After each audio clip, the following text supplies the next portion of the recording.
The marble halls of the US Capitol echoed with tension. Cameras zoomed in, pens scribbled furiously, and the air pulsed with anticipation. At the center of it all stood Senator John Neely Kennedy of Louisiana. The hearing was meant to address regulatory gaps in big tech oversight, but within minutes, it had transformed into a verbal battleground. Kennedy's southern cadence was unmistakable, his questions razor-edged and his tone unflinching. Some senators shifted uncomfortably, others smirked. The internet exploded. Kennedy questioned a witness on Section 230 protections, drawing sharp lines between freedom of speech and corporate accountability. His phrasing, colorful, blunt, and unapologetically rural, went viral. Critics pounced. "Ignorant," tweeted one political analyst. "Unfit for this century," declared another. Cable networks ran montages of Kennedy's most controversial soundbites. Late-night hosts turned him into a caricature. Online debates surged, most of them scathing. But as the frenzy grew, so did curiosity. Who was this man provoking such fierce responses? Before we dive deeper into the firestorm surrounding Senator Kennedy, make sure to subscribe to the channel for more powerful political stories like this one. You won't want to miss the next twist. John Neely Kennedy is not new to controversy. Born in Centerville, Mississippi, and raised in Zachary, Louisiana, he carries the genteel speech of the South and the academic firepower of the East Coast. A graduate of Vanderbilt, Oxford, and the University of Virginia Law School, Kennedy defies easy labels. He reads classic literature, quotes legal theorists, and peppers his arguments with phrases like goat rodeo and slower than molasses. In the Senate, he's a paradox, a populist with an Ivy League resume, a Republican who often votes independently, a man who seems to relish contradiction. But his recent remarks didn't just trigger partisan outrage, they unleashed a tidal wave of academic rebuke. Professors labeled him an anti-intellectual, pundits accused him of deliberate ignorance. One editorial in The Atlantic asked, "How did someone like John Kennedy get through Yale?" A week before the hearing, Kennedy had clashed with a tech executive, asking pointed questions about data privacy and algorithmic manipulation. The exchange was fiery, but it was one particular phrase, "You don't need a PhD to see you're dodging truth like a possum on a highway," that lit the match. Some laughed, others cringed. Academia in particular did not take it well. By midweek, major news outlets were running hit pieces. On social media, edited clips portrayed him as a bumbling Luddite. A university student group in Connecticut demanded that Kennedy's honorary degree be revoked. A former colleague from the Louisiana State Treasury said in an interview, "He's playing a character." That's not the John I knew. In Louisiana, Kennedy's staff went into damage control. Press briefings were rescheduled, media appearances were cancelled. Yet the senator himself remained characteristically unfazed. "Let the people talk," he reportedly told an aide. "I'll stick to the Constitution." Still, the strain was visible to those closest to him. At home, Becky, his wife of decades, noticed a rare flicker of doubt. That evening, over black coffee and silence, Kennedy read through a dozen blistering headlines. He didn't flinch until his eyes landed on one byline that stopped him cold. It wasn't a journalist or a rival politician. It was Dr. Ethan Rosenthal, Yale professor, constitutional historian, and Kennedy's old mentor. The title read simply, "The Mind You Mock." The article spread like wildfire. Titled "The Mind You Mock," Dr. Ethan Rosenthal's piece began appearing on academic forums, opinion columns, and major media platforms by dawn. It wasn't an angry defense, nor a partisan essay. It was something far rarer, a calm, pointed counter-narrative.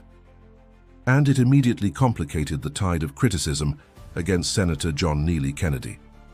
But before the full effect of the article could be felt, the fire continued to grow.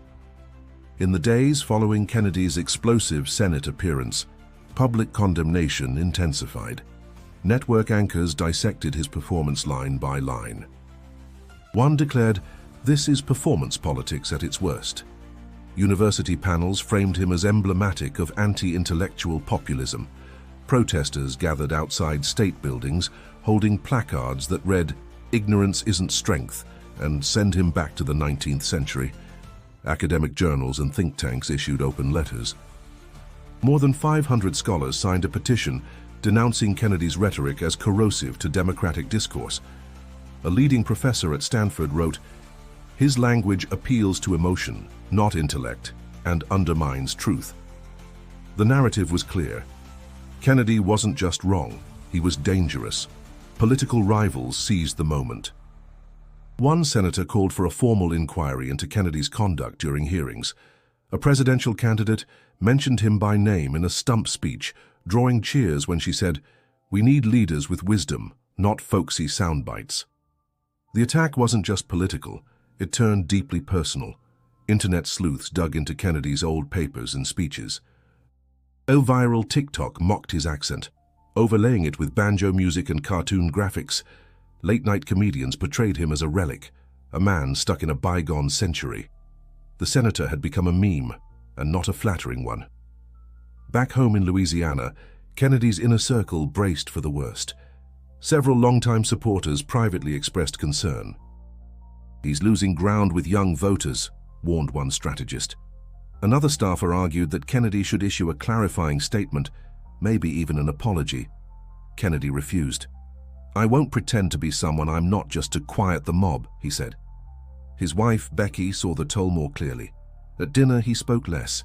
His usual quips gave way to long silences. One evening, she asked him gently, "Is it worth it?" He didn't answer immediately. He stared at his glass, then muttered, "Depends who's listening."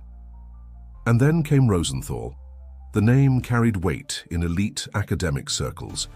Ethan Rosenthal had taught at Yale for over 40 years, mentored senators and Supreme Court clerks, and written extensively on constitutional law. His critiques were respected, his praise even more so. That's what made his article so disarming. In the Mind You Mock, Rosenthal didn't defend Kennedy's political views, he made that clear, but he did challenge the growing assumption that Kennedy was unintelligent or unqualified. "John was one of my most introspective students," Rosenthal wrote. He chose words carefully, even when they seemed careless. He wielded metaphor not for laughs, but to disarm. He reads more deeply than most professors I know.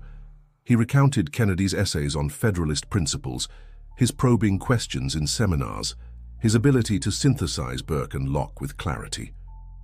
Rosenthal didn't shy away from critique, but he reminded readers that disagreement isn't license for dismissal. To reject the man's mind, he wrote, is to fear it. The response was swift and complex. Some praised Rosenthal for intellectual honesty. Others accused him of betrayal. But one thing was certain, the narrative had fractured. Kennedy was no longer a simple target. The senator read the article 3 times in silence. He didn't smile. He simply whispered, "Didn't think he remembered me." In the days that followed Rosenthal's article, something began to shift, not just in the headlines, but in the tone of the conversation itself. Commentators who had previously dismissed Kennedy as a walking soundbite now paused. Political analysts referred to the Yale piece cautiously, noting that personal testimony from a scholar of Rosenthal's caliber wasn't easy to ignore. But the article did more than change the discourse. It brought a story from the past into sharp focus, one that few outside the ivy-covered halls of Yale had ever heard. It was the fall of 1973 when John Neely Kennedy first stepped into Rosenthal's lecture hall. The young man from Louisiana was unlike most of his peers. While others competed to be the loudest voice in the room, Kennedy often sat quietly, hands folded, eyes intent. He didn't speak often, but when he did, the entire classroom turned. Rosenthal recalled a particular moment. The class was debating the role of the judiciary in preserving democratic norms. A heated argument broke out over originalism. Kennedy, silent until then, raised his hand and calmly dismantled both prevailing positions with a historical reference to Madison's notes during the Constitutional Convention. The Constitution, he said, was born of contradiction. That's not a flaw. That's the foundation. The room fell silent. Rosenthal never forgot it. In The Mind You Mock, he recounted that moment, along with others. Kennedy's paper on Tocqueville's view of American democracy earned one of the highest marks Rosenthal had ever given.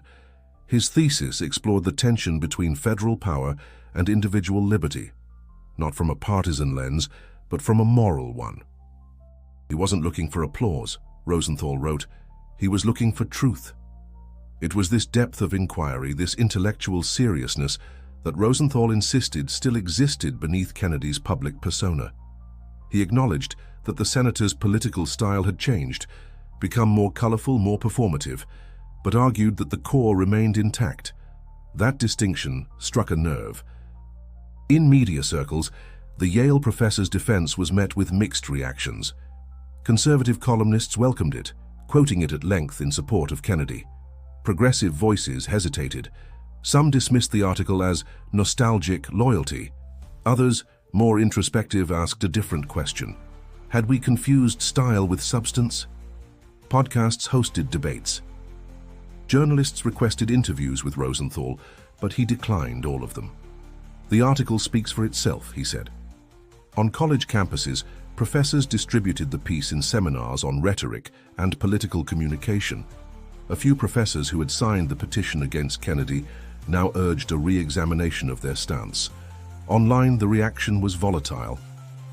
Some commenters accused Rosenthal of romanticizing the past. Others, unexpectedly, shared personal stories of politicians they had once underestimated. One post read, "I don't agree with Kennedy on much, but I respect the man who reads Jefferson before breakfast." Kennedy, for his part, remained silent. He issued no statement, gave no interview, posted no tweet. But those around him noticed a subtle change. In meetings, he quoted philosophers more than usual. He asked deeper questions. And when his staff mentioned the Yale article, he simply nodded and said, "It's not about me. It's about reminding people we're more than headlines." The firestorm had not ended, but it had cooled. What began as a frenzy of mockery had turned into a national reflection. And though no one could predict what would happen next, one thing was clear. The story of John Neely Kennedy had become far more complicated than anyone expected. The Capitol buzzed again, but this time with a different kind of anticipation. It had been nearly 2 weeks since the infamous hearing and the wave of criticism that followed. Senator John Neely Kennedy had kept a low profile since then, declining interviews and avoiding media engagements. But now he was back. A new Senate hearing on judicial reform had brought him into the spotlight once more, and everyone was watching. Reporters speculated on whether Kennedy would double down or scale back. Some predicted a carefully polished version of the senator, stripped of his usual Southern idioms and biting metaphors. Others expected defiance. But what followed surprised them all. Kennedy opened his remarks with a calm, measured tone. He laid out statistics, cited judicial precedents, and quoted Federalist essays, clearly, deliberately. His language still bore the charm of his Louisiana roots, but it now carried an extra weight. "I don't speak to be clever," he said. "I speak to be clear, and clarity is hard to come by these days." The room was quiet. Even his usual opponents listened without interruption. During questioning, Kennedy challenged a witness on legal transparency. Instead of using metaphors, he leaned on law. He referenced case law from 1954, explained it succinctly, and tied it to present-day precedent. One senator from the opposing party, previously one of his fiercest critics, nodded in agreement at a key point. Later, a senior journalist tweeted, "Kennedy's showing more jurisprudence than performance today, worth paying attention." What was different? Some believed it was the Yale article. Others speculated about behind-the-scenes coaching. But according to one staffer, it was simpler than that. He just remembered what it's like to be underestimated and decided to let the work speak. After the hearing, Kennedy faced the press for the first time in weeks. Standing under the bright lights, he didn't dodge questions. He didn't attack critics. Instead, he turned the conversation toward a broader theme. "I read a lot of words about me recently," he said. "Some flattering, some not. I'm not here to defend myself. I'm here to remind us all. Intelligence doesn't always wear a bow tie. Sometimes it comes wrapped in old boots and plain speech. And that's okay." A reporter asked about Dr. Rosenthal's article. Kennedy paused, then said softly, "He taught me how to read between the lines. I reckon it's time more of us did." The statement went viral within hours. Talk shows re-evaluated their takes. One popular host admitted, "Maybe I was too quick to judge." The man's got layers. On college campuses where Kennedy had been the subject of satire just days before, students debated whether they had misunderstood him. At Yale, an unexpected invitation was issued by the political union, asking Kennedy to return and speak on the value of dissent. When Kennedy received the email, he sat in silence for several minutes. Then he told his aide, "Tell them I'll come, not to lecture, to listen too." The return to the Senate floor had not only changed perceptions, it had reignited curiosity. Journalists now wanted to understand the arc of Kennedy's evolution. Was it real? Was it strategy? Or had something deeper stirred in him? Back in Louisiana, his team noticed a shift in local sentiment. A longtime supporter called in and said, "I've always liked him, but now I respect him more." At church, a man whispered, "Keep showing them what thinking different looks like." Kennedy didn't celebrate, he simply returned to work. But in his quiet moments, one line from Rosenthal's article echoed in his mind. To reject the man's mind is to fear it. That line, more than applause or headlines, stayed with him. The auditorium at Yale was smaller than expected. No marble columns, no thunderous acoustics, just rows of curious students, faculty, and a quiet sense of anticipation. Senator John Neely Kennedy stood at the podium, hands steady, eyes scanning the audience. It wasn't a campaign rally or a Senate hearing. It was something more intimate, more fragile. For many in the room, this was their first time hearing him without edits, without pundits, without noise. He began without flourish. "I'm not here to convert anyone," he said. "I'm here because I believe truth is a conversation, not a broadcast." The room stilled. No one interrupted, no one scoffed. Kennedy spoke not of party lines or political fights, but of responsibility. He told stories from law school, referenced de Tocqueville, and quoted Faulkner, his voice low, his cadence deliberate. He spoke of how public language had changed, how people confuse performance with sincerity, and how his own words had too often been reduced to punchlines.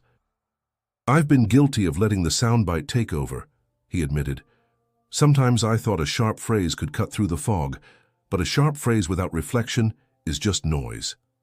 He paused, letting that sink in. Then, turning toward the students, he added, "Y'all are the future. Don't let anyone tell you that disagreement means disrespect. We're not supposed to sound the same. We're supposed to listen better." There were no chants, no standing ovations, just thoughtful silence.